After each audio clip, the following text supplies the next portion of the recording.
This portion is brought to you by Fran Fluch Enterprises Incorporated and in part by Bio Research. I'm Jose Torres. Welcome to my Lion's Heart Slope.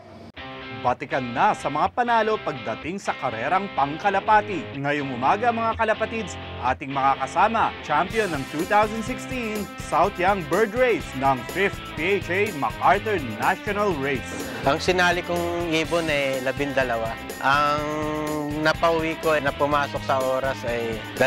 Ito po yung champion. Dumating po siya for 56 ng hapon. Ang preparasyon ko bago mag-MacArthur Race, nag-training ako na 3 beses. Ang pagkain muna pang-flyer at saka nagbigay ako ng mga vitamins. Mga conditioning, may mga pink mineral at saka laging merong grits. Hanggat gusto nilang kumain, binibigyan ko. Ang pagkakapanalo kasi kailangan meron kang matibay na lahi na siguradong umuwi ng malayo.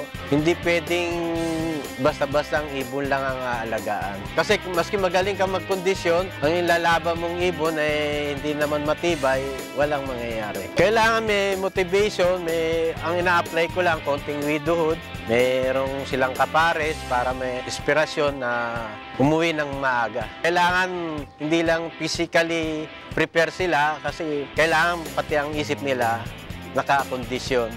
Kailangan tinitira nila na kulungan, maganda ang ventilation, maganda ang trato mo sa kanila, hindi mo sila sinasaktan. Kampante sila talagang ipaglalaban nila yung kulungan nila. Gugustuhin nilang umuwi talaga.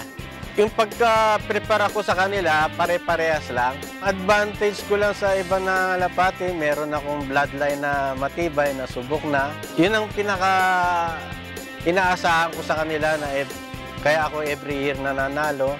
So ang ma-advise ko lang din sa mga baguhan na nangangalapati, subukan nila yung talagang subok na ibon. Ito magandang libangan, hindi ka malululong sa droga. Sa mga baguhan na gusto mangalapati at saka hindi pa nananalo, bumili kayo ng ibon. Sa mga nananalo na, ang gusto ko rin po tulad nitong programa na to, palabas sa TV na kung paano ang tamang pag-aalaga ng ibon. Ito po siguradong malilibang, lagi pong nasa bahay ang mga kabataan. Hindi mahirap po malulong sa droga. Ito po maganda talagang libangan. Ngayong season ng champions ng Pigeon Racing mula sa Catbalogan, MacArthur. Sa susunod na linggo naman, Abuyog National Race Winners. Ibibigay namin sa inyo yan. Abangan! This portion was brought to you by Fran Fluch Enterprises Incorporated and in part by Bio Research.